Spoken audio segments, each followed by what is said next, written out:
Basic recent past వచ్చిన ఫిలిమ్స్లో ఇది కూడా one of the best film అవ్వబోతుంది.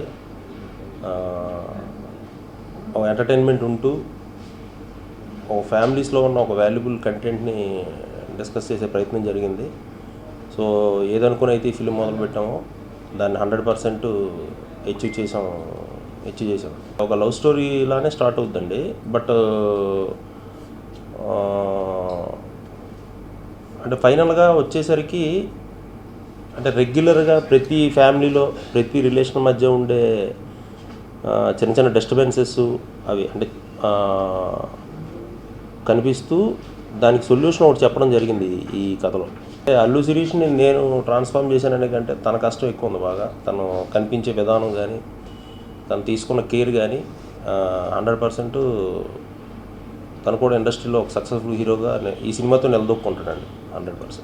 Not only Prakash Raj and Rao Ramesh అండి, రావు రమేష్ గారే కాదు, సినిమాలో ఉన్న ప్రతి క్యారెక్టరు కథతోనే సంబంధం ఉంటుంది. ఈవెన్ ఎంటర్టైన్మెంట్ చేసే క్యారెక్టర్స్ కానీ లేదంటే ఏదైనా సరే మెయిన్ కథతోనే సంబంధం ఉంటుందండి. At the same time obviously Prakash Raj గారు, రావు రమేష్ గారు, తనిఖీల్ భరణ్ గారు, సుమలత గారు వీళ్ళంతా బాగా స్టేజ్లో ఉన్న ఆర్టిస్టులు. వీళ్ళు వాళ్ళకి నేను రాసిన క్యారెక్టర్లు కానీ వాళ్ళు చేసిన విధానం కానీ డెఫినెట్గా ఈ సినిమాకి 100% బ్యాక్ బోన్గా నిలబడతాయి. డెఫినెట్గా అల్లు శిరీష్కి చేయాలనే తపన ఫస్ట్ నుంచి ఉందండి. నేను తనని క్లోజ్గా ఆల్మోస్ట్ సినిమాకి ముందు 6-7 months అబ్జర్వ్ చేశాను. అంటే తనకు రాకపోయినా సరే అది పగలు రాత్రులు కూర్చొని దాన్ని ప్రాక్టీస్ చేసి మ్యాక్సిమం తను ఎంత ఎఫర్ట్ పెట్టగలడో అంత ఎఫర్ట్ పెట్టాడండి ఈ ఫిలింలో. మ్యాక్సిమం సాంగ్స్ అన్నీ కూడా కథలోనే నడుస్తూ ఉంటాయి. సో కట్టు సాంగ్స్ అలాంటివి అయితే ఏం లేవు. అంటే పర్టికులర్గా డ్యాన్స్ని ఎలివేట్ చేయాలి అనే సందర్భం అయితే రాలే ఈ కథలో. ఎన్ని సినిమాలు చేసినా సరే ఒక గీతా ఆర్ట్స్లో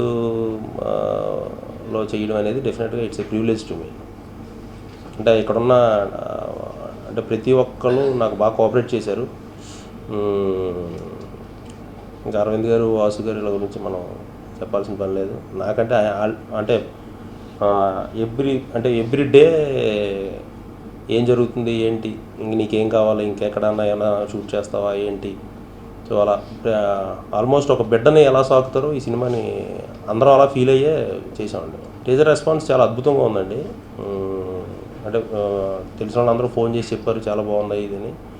సో అంటే మా సినిమాకు ముందు 100% టీజర్తో మేము ఏదైతే అచీవ్ చేయాలనుకున్నామో అది టీజర్ ద్వారా డెఫినెట్గా మేము రీచ్ అయ్యాం.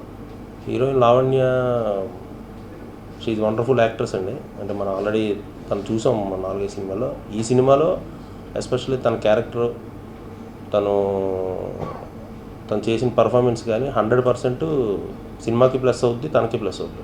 అయిపోయిందండి, రీ రికార్డింగ్ అవుతుంది. సో ఇంకో 2-3 weeksలో ఆడియో కూడా రిలీజ్ చేసి మూవీ కూడా నెక్స్ట్ మంత్ రిలీజ్ చేద్దాం.